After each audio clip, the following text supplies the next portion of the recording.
Hello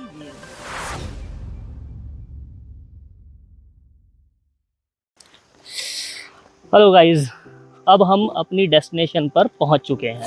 इसका नाम है देवलसारी। देवलसारी गांव में हमने एक होम स्टे बुक कराया है। होम स्टे इसका नाम है देवलसारी रिट्रीट के नाम से। कैसा है होम स्टे भाई? लोकेशन तो कमाल है, देखो लोकेशन एक नंबर। यह है देवलसारी रिट्रीट। लोकेशन कुछ ऐसी है, ये सामने देवदार के पेड़ हैं और ये लोकेशन है। यहाँ हमने अपनी बाइक्स पार्क कर दी हैं पीछे की तरफ। इधर ही की साइड से हम आए थे और अभी हम जा रहे हैं। अब वहाँ पहुँचना कैसे, ये थोड़ा सा इंटरेस्टिंग चीज़ है। देखो, हमें इन्हीं रास्तों से उतरना है। इस सीढ़ी से 200 मीटर नीचे उतरना है, फिर एक नदी पार करनी है और उस पहाड़ पे 200 मीटर ऊपर चढ़ना है। तो सामने की तरफ आप देख सकते हो, एक ये है हमारा होम स्टे। एडवेंचर है। बताते हैं कि रास्ता कैसा है, कैसा मज़ा आ रहा है कि नहीं। साथ में मेरे है अंकुर, सारा सामान इस पर लाद दिया और चलते हैं। भाई क्या कमाल रास्ता है। डर तो लग रहा है बट मज़ा भी है। बहुत दिनों बाद ऐसी कुछ फीलिंग ले रहा हूँ। इस रास्ते से अब हमें नीचे उतरना है और अंकुर भाई संभाल के पैर रखना, फिसल मत जाना, बहुत लूज है ये। जब देवलसारी आ रहा था तो रास्ता देहरादून से तो बहुत अच्छा है। मतलब एक जगह पड़ती है सुआखोली पार करने के बाद में, जगह का नाम है थत्यूड़। वहाँ तक तो रास्ता अच्छा है, लेकिन थत्यूड़ पार करने के बाद 10 किलोमीटर का ऐसा कच्चा रास्ता आपको मिलता है। तो अगर आपको बाइक की ऑफ रोडिंग करनी हो तो मुझे नहीं लगता कि नियर बाय इससे बेटर ऑप्शन कुछ मिलेगा। 10 किलोमीटर का रास्ता है और बहुत ही एडवेंचर भरा हुआ। एक बार को तो लगा कि शायद हम ही लोग हैं अकेले जो चल रहे हैं। अच्छा, ऐसे रास्तों में अगर अकेले चलो ना तो बीच बीच में डर भी लगता है यार कि कोई जानवर ना आ जाए, और ख़ास तौर पे तब जब आप फर्स्ट टाइम आ रहे हो कहीं। तो अभी मेरी कुछ कंडीशन हमारी दोनों की ऐसी ही थी। बीच बीच में रुक रुक के मैप भी चेक कर रहे थे कि रास्ता सही है। फिर होम स्टे वाले से भी बात हुई थी तो उन्होंने कहा कि आप सही रास्ते पर आ रहे हो, 10 किलोमीटर का कच्चा रास्ता है वो। सो अभी पानी की आवाज़ आनी शुरू हो गई है नीचे, और अगर आप इधर देखोगे तो आपको इधर अंधेरा ही दिखाई देगा। तो क्या, लेकिन यार लोकेशन है भाई कमाल है। ये देखो,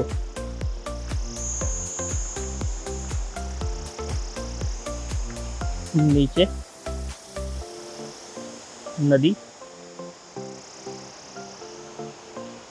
और सामने वो रास्ता जहाँ से हमें पार करना है। अभी थोड़ा सा नीचे आए हैं। अंकुर की हालत भी ठीक ही है, बेचारा डरा हुआ है। एक्सपीरियंस अच्छा था, बाइक को लेकर भी, अपनी राइड को लेकर भी। अच्छी जगह आए हैं, मतलब हाँ, वर्थ है। कई बार ऐसा होता है कि आप चलते जा रहे हो, आपको लगता है कि हाँ यार क्यों जा रहे हैं, एक टाइम ही आ जाता है कि क्यों ही जाना है इतनी दूर। लेकिन जब आप अपनी डेस्टिनेशन पर पहुंचते हो ना, तो वहाँ वो जो नज़ारा होता है वो देख कर ना आपको लगता है कि यार सही आ गए। मतलब अच्छा है।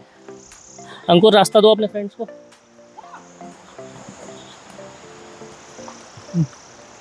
भाई हाय कर रहा है हमारा।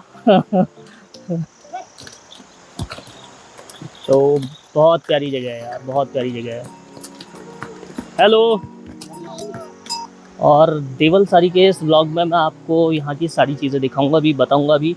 जो मेरा प्लान है वो कुछ ऐसा है कि आज आए हैं तो नियर बाय जगह एक्सप्लोर करेंगे। अभी सामान रखने के बाद अपने होम स्टे में, होम स्टे कैसा है वो भी दिखाऊंगा, और होम स्टे का खाना कैसा है वो भी बताऊंगा आपको। मेरी जो एक्सपेक्टेशन है वो ये है कि मैं यहाँ का लोकल फूड ट्राई करना चाहता हूँ। तो लोकल फूड में क्या क्या मिलेगा मुझे वो देखेंगे। मैंने सुना है यहाँ पर, मतलब नेट पे सर्च किया था तो यहाँ पता चला कि एक देवलसारी टेम्पल भी है जो कि बहुत अच्छी लोकेशन पर है। तो मैं वहाँ पर भी जाना चाह रहा हूँ। तो आज कोशिश करूँगा कि वो देखूँ। और यार ये देखो आप लोग तो ये पुल है, इसको पार करना है और ऊपर का नज़ारा देखो, क्या बात है। जगह है, मतलब अब ऐसा नहीं लग रहा कि थकान सी बढ़ जाती है जब आप ऐसी डेस्टिनेशन पर पहुंचते हो। तो कितना भी ट्रैक किया हो या कितना भी ऑफ रोड किया हो। और अभी हम जिस रास्ते से आ रहे हैं ये रहा। देवदार के पेड़ों की बात ही अलग है, मतलब अंकुर भी फिदा हो गया। क्यों अंकुर, से हाय। अंकुर शर्मा रहा है बेचारा। तो चलते हैं आगे, देखते हैं क्या क्या है।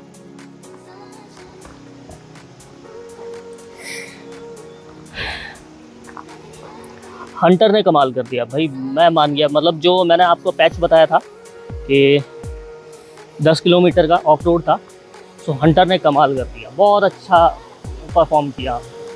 ये देखो आपको शोर आ रहा है पानी का, क्या जगह है।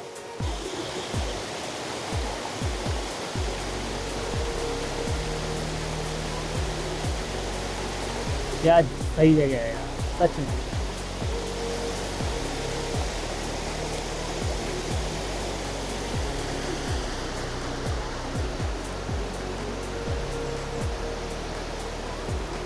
जंगल के बीच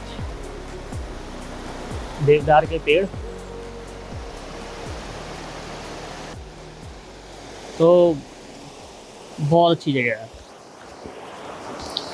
मुझे तो पसंद आई। आप लोग कमेंट करके बताना कैसी लगी आप लोगों की जगह।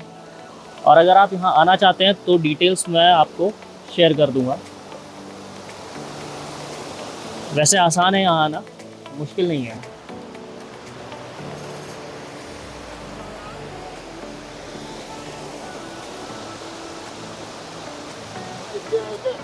यहाँ हम किस लिए आए हैं, अंकुर पूछ रहा है यहाँ हम किस लिए आए हैं।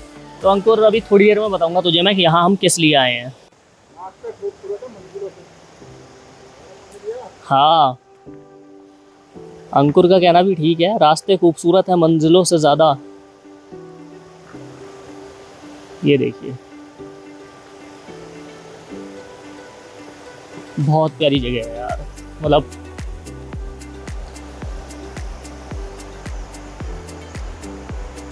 ये देवदारों के पेड़ के बीच में आ गए हम। और ये है यहाँ रास्ता, बहुत अच्छा लग रहा है, सच बता रहा हूँ। मतलब बाइक चला चला के जो थकान हो रही थी वो सारी ख़त्म हो गई अब। तो अभी तक तो अच्छा है, आगे का सफ़र देखते हैं कैसा हो। फर्स्ट टाइम व्लॉगिंग कर रहा हूँ, कोशिश कर रहा हूँ आप लोगों को कंटेंट अच्छा दिखाऊँ, व्लॉग अच्छे बनाऊँ। सपोर्ट कीजिएगा प्लीज़, लाइक कीजिएगा वीडियोस को, चैनल को सब्सक्राइब कीजिए, शेयर कीजिए।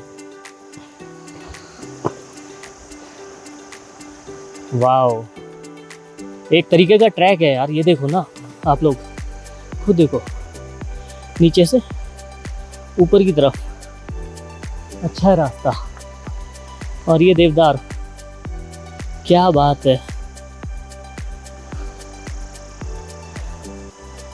वाह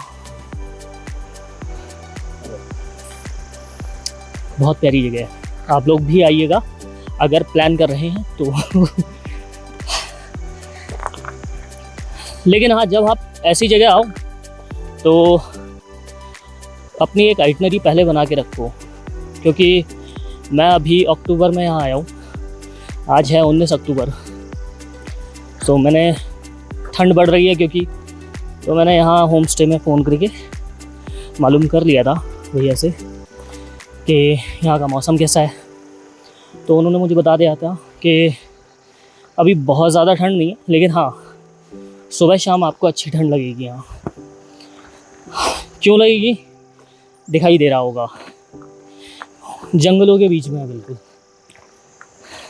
एक चीज़ और, जो लोग फिट नहीं है वो ऐसी जगहों पर ना आए। यहाँ पर गाय भी है आगे।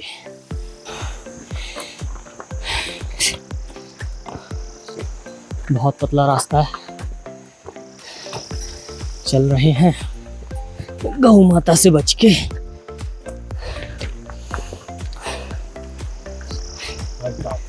हो मजा आ गया ना।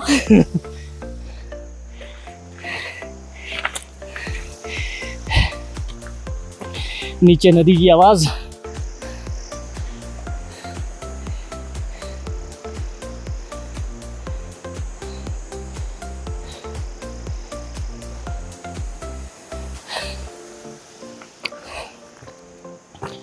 हो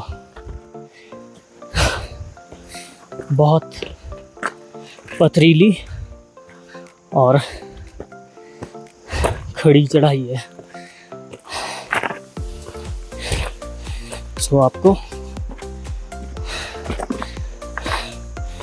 प्रिपेयर होके आना है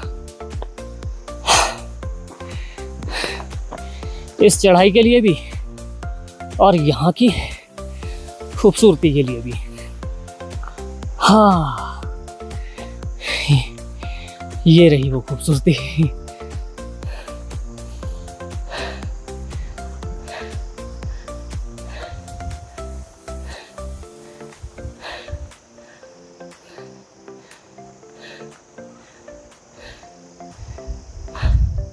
बहुत अच्छी जगह है यार।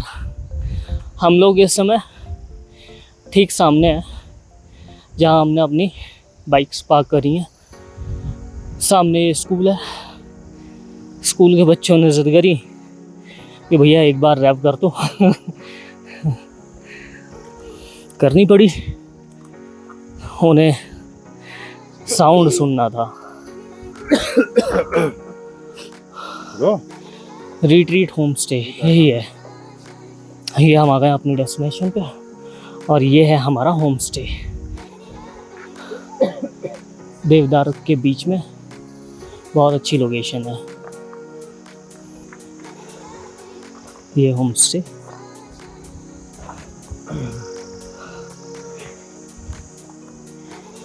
ये रही लोकेशन, क्या अच्छी जगह है।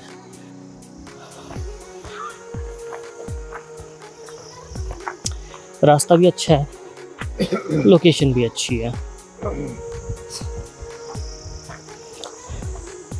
यार। इस ब्लॉग को तो ज़रूर शेयर कर देना। पूरी कोशिश कर रहा हूँ बहुत अच्छा बनाने की। ये हमारे होस्ट सुमित जी। क्या हाल है सुमित जी? काफी टाइम लग गया आपको? हाँ, मैंने अभी रुकते हुए आ रहे थे हम लोग। ये रूम्स है। चलिए, क्या बात है।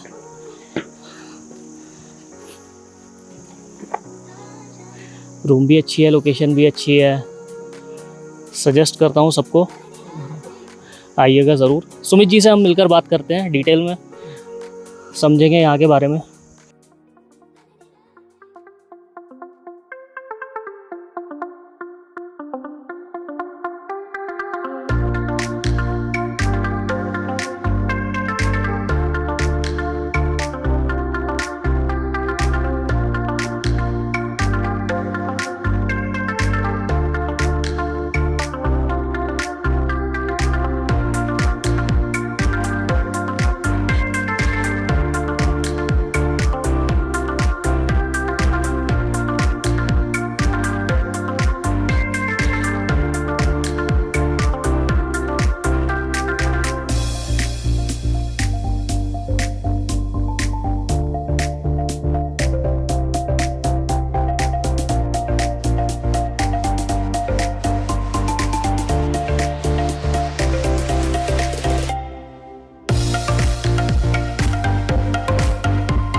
सो गाइज़, अभी हम यहाँ पहुँच चुके हैं। इस जगह का नाम मैंने बताया था देवदार रिट्रीट। बहुत प्यारी जगह है और लोकेशन वाइज भी ये जंगलों के बीच में स्पेस इनका सामने किचन और बहुत प्यारी जगह, मतलब बहुत अच्छा व्यू मिलेगा आपको यहाँ से। सो ये जगह अभी शुरू हुई है, रिसेंट इसको 2 साल हुआ है। मेरी अभी यहाँ के ओनर जो हैं सुमित जी, उनसे बात हो रही थी। और ये स्टे, ये 2 रूम्स हैं, 1 वॉशरूम है और रूम्स भी ठीक हैं, डिसेंट है। तो बहुत ज़्यादा एमिनिटीज़ के लिए तो मैं भी एक्सपेक्ट नहीं करता, ऐसी जगह आकर करना भी नहीं चाहिए। मतलब अगर आप यहाँ आकर और 5 स्टार का कंफर्ट देख रहे हो तो बेकार है। बाकी लोकेशन वाइज बहुत अच्छी है और बहुत अच्छा मेंटेन कर रखा है यहाँ पर। तो यहाँ नियर बाय, अभी मैंने सुमित जी से पूछा था कि नियर बाय क्या है घूमने के लिए, तो उन्होंने बताया कि अभी यहाँ पर एक टेम्पल है जो कि यहाँ से एक ट्रैक है 500 मीटर की दूरी पे, वहाँ आप जा सकते हैं। और एक नियर बाय इनका गांव है, तो कहते हैं कि ये जो है टूरिस्ट को शाम को वहाँ घुमाने ले जाते हैं। तो बहुत अच्छा है, इन्होंने मेंटेन किया हुआ है। फ्लावर्स हैं, ये कुछ लकड़ी की कटिंग। हवा इस समय बहुत ठंडी चल रही है यहाँ, क्योंकि एक तरीके से पहाड़ के टॉप पर ही है हम लोग। ये एक ऐसी जगह है जहाँ आने के लिए मैं आप लोगों को सजेस्ट कर सकता हूँ कि हाँ, आपको आना चाहिए।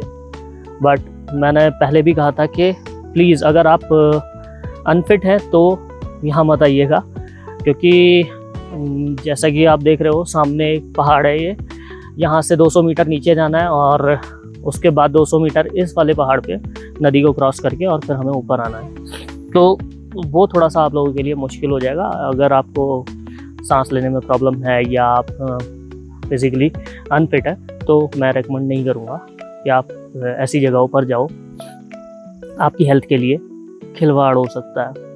तो कुछ लोग पता होते हुए भी रिस्क ले लेते हैं, तो वो मैं सजेस्ट नहीं करूँगा। प्लीज़ आप भी ऐसा कुछ ना करिए, अपने आप को फिट रखिए, हेल्दी खाइए, हेल्दी रहिए। अभी सुमित जी से बात कर रहा था, सुमित जी कह रहे थे कि यहाँ के बारे में कुछ बताएंगे, तो क्या बताना चाह, एक बार बात कर लेते हैं सुमित जी से। तो अगर आप यहाँ आ रहे हैं तो कॉन्टैक्ट पर्सन यही रहेंगे, नंबर मैं शेयर कर दूंगा आप लोगों के साथ में सुमित जी का। बाकी सुमित जी क्या आप बताना चाह रहे थे, आप कर दीजिए। मैं देवलसारी के बारे में आपको बताना चाह रहा था जी। आप लोग फर्स्ट टाइम यहाँ पे आ रहे हो जी, तो हमारा भी बनता है कि आप लोग को भी पता हो कि आप देवलसारी में आए हो और ये जगह की विशेषताएं क्या है। तो इसके बारे में मैं आपको थोड़ा बैठ करके 5-10 मिनट आप जो भी लगेगा मैं बताता हूँ आपको, है ना।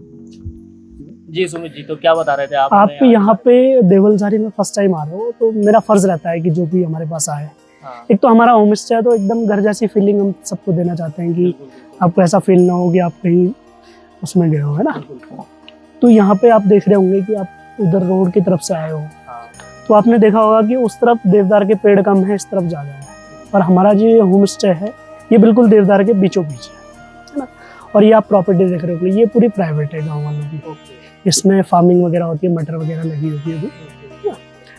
तो यहाँ पे हमने भी सुना है और हम लोगों को भी बताते हैं, जितना हम लोग मतलब सुना है तो लगता है कहीं ना कहीं कि ये सच है। तो फिर हम लोगों को भी बताते हैं कि यार आप भी जाकर इस जंगल में जब आप जा रहे हो, महादेव जी के दर्शन कर रहे हो, तो आपको भी लगना चाहिए कि मतलब ये रियल है या मतलब लोगों ने वैसी कहानी बना रखी है, किस तरीके से लोग मतलब है यहाँ पे। तो यहाँ पे पहले धान की खेती होती थी।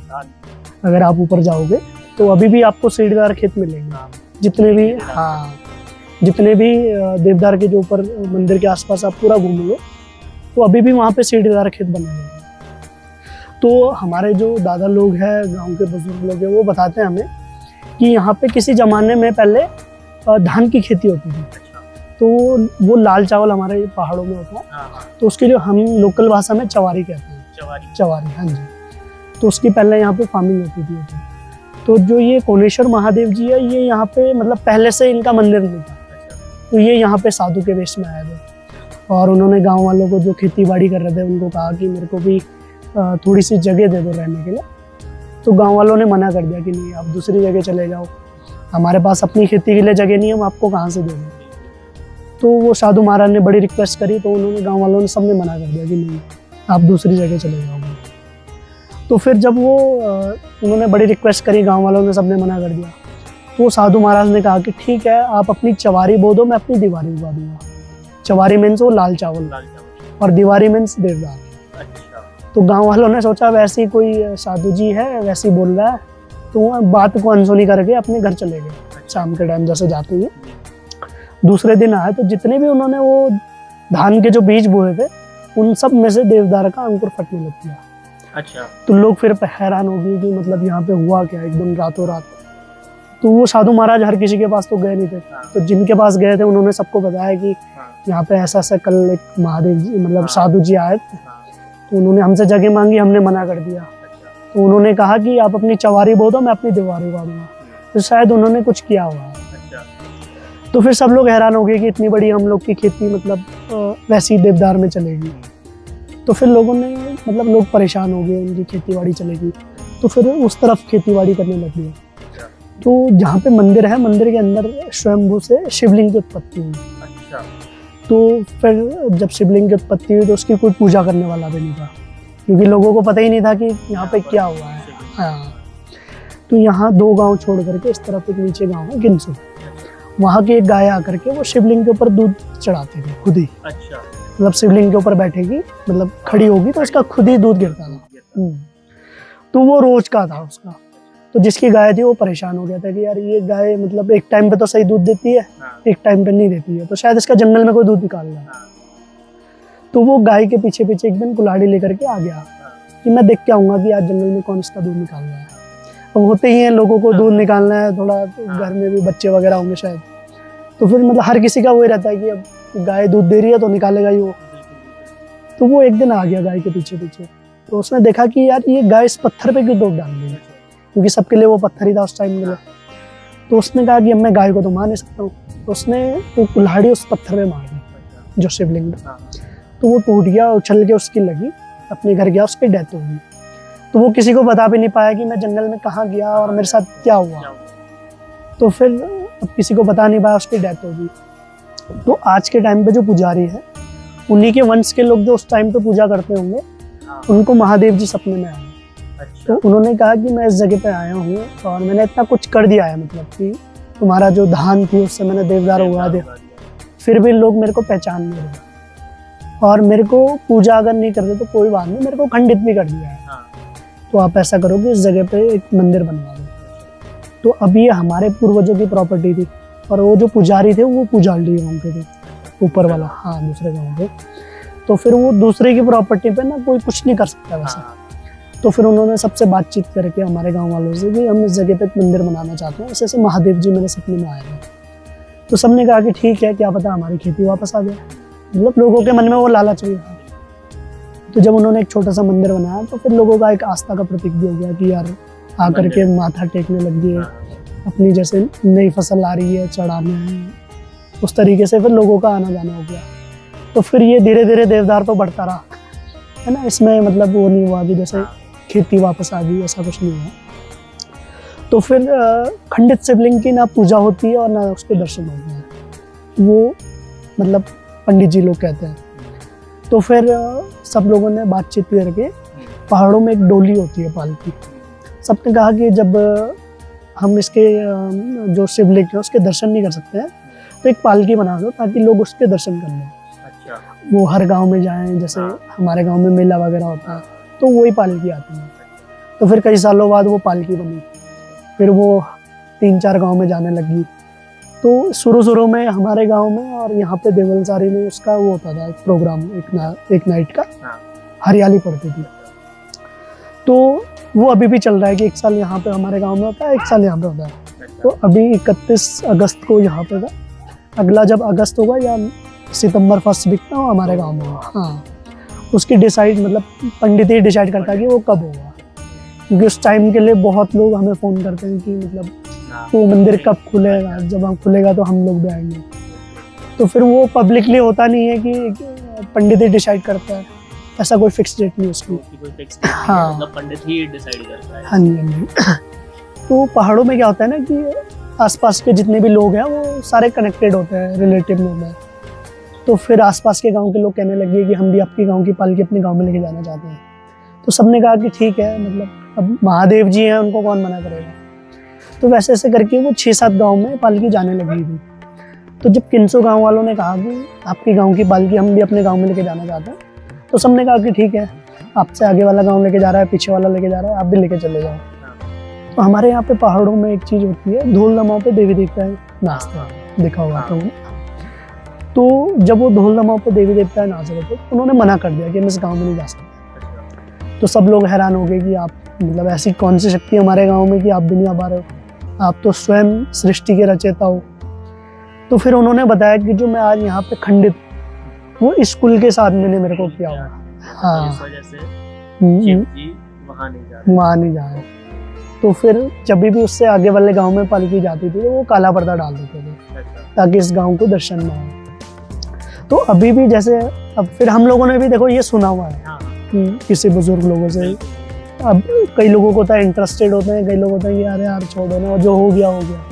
अभी आप ये वाला पैच देख लेंगे पूरा, ये ऐसा लगता है कि यार ये इसके चारों तरफ ना देवदार की फेंसिंग है, और जितने भी ये देवदार के इधर की जमीन है और इधर की जो प्रॉपर्टी है पूरी, वो रिजर्व फॉरेस्ट में है। सिर्फ बीच का ये पैच प्राइवेट है। अच्छा, मंदिर जब आप जाओगे तो आप देखना भी कि मतलब एक्चुअल में सीढ़ीदार खेत है कि नहीं है। इस जंगल में आप ऊपर तक घूमने आओ, मतलब 1, 1.5, 2, 2.5 किलोमीटर ऊपर तक घूमना हो, आपको देवदार के अलावा कोई दूसरा पेड़ नहीं मिलेगा।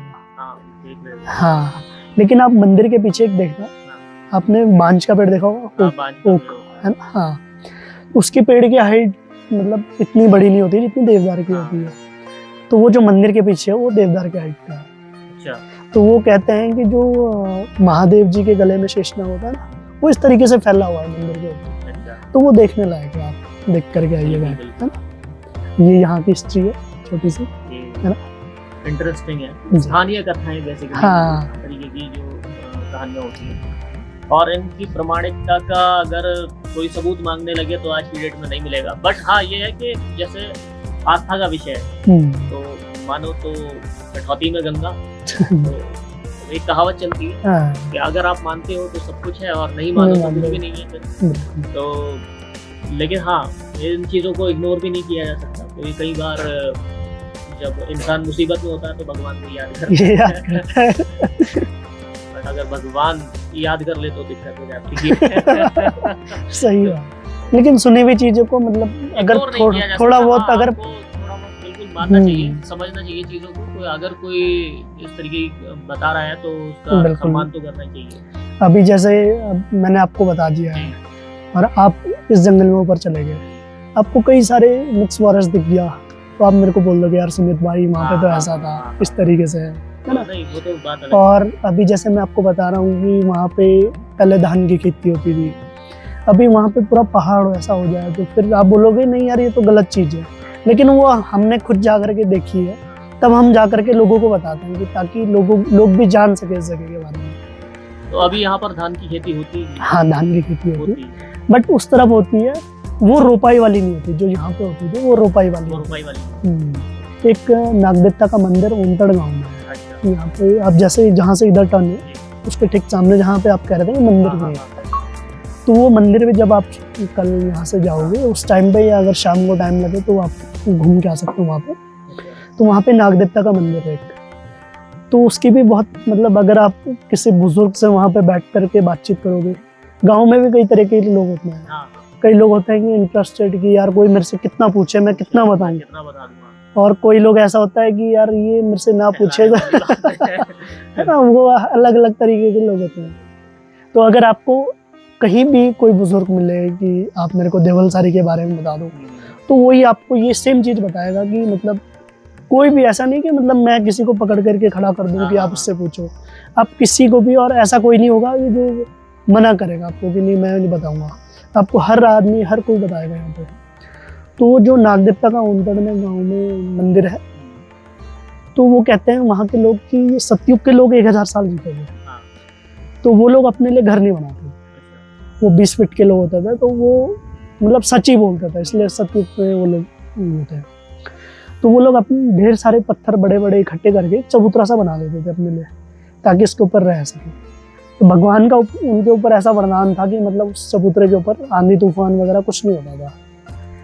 तो वो लोग घर भी नहीं बनाते थे अपने लिए। वो कहते थे यार हमने 1000 साल बाद इस दुनिया से चला जाना है, आज कलयुग के टाइम पे, आज के टाइम पे तो हम लोग को 10 चाहिए कि यहाँ भी चाहिए, वहाँ भी 8 साल का चाहिए। भरोसा नहीं है, लेकिन वहाँ पे 60 हाँ। घर बनाने की है उम्मीद ना? रहती है। तो फिर और जगह तो लोगों ने तोड़ दिया है कि मतलब वो कई जगह है, इधर एक गांव है मंगलोड़ी, वहाँ पे 2 चबूतरे हैं उस टाइप के। आपके गांव का नाम क्या है? बंगसील, बन बंगसील, बंसी। हाँ जी। तो और जगह तो कई जगह लोगों ने तोड़ दिया। वो ही होता है ना कि जिन लोगों को उस चीज की वैल्यू है, जब तक वो लोग वहां तक पहुंचे तब तक वो टूट चुका है ना। तो वहां पे वो गांव के बिल्कुल बीच में चबूतरा था। अच्छा। तो जो वहाँ के कुछ लोगों ने होंगे, जो जानकार होंगे उस टाइम पे, पंडित लोग होंगे, तो उन्होंने उसी चबूतरे के ऊपर मंदिर बनवा दिया नागदेवता का। तो वो भी देखने लायक है।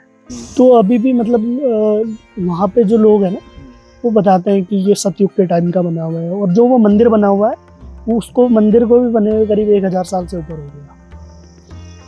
तो हाँ, वो देखने लायक है। क्योंकि अब लोग पहाड़ों में भी क्या कर रहे हैं कि जो पुराने मंदिर है, अभी जैसे आप लोग रास्ते में आए होंगे, तो लोग यहाँ के लोगों ने, काफ़ी सारे लोगों ने प्लान कर दिया।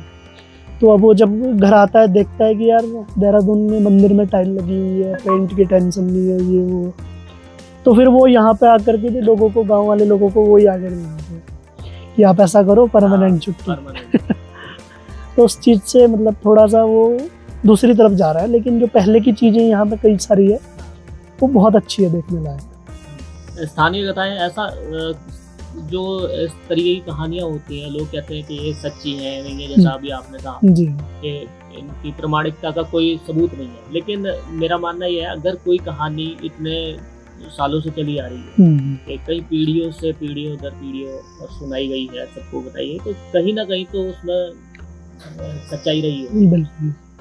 तो मेरा भी यही मानना है कि हाँ, मानना चाहिए, इन मानना चीज़ों को चाहिए। इग्नोर नहीं करना चाहिए। Thank you Sumit ji, thank you भैया। उसको बताने के लिए थैंक यू।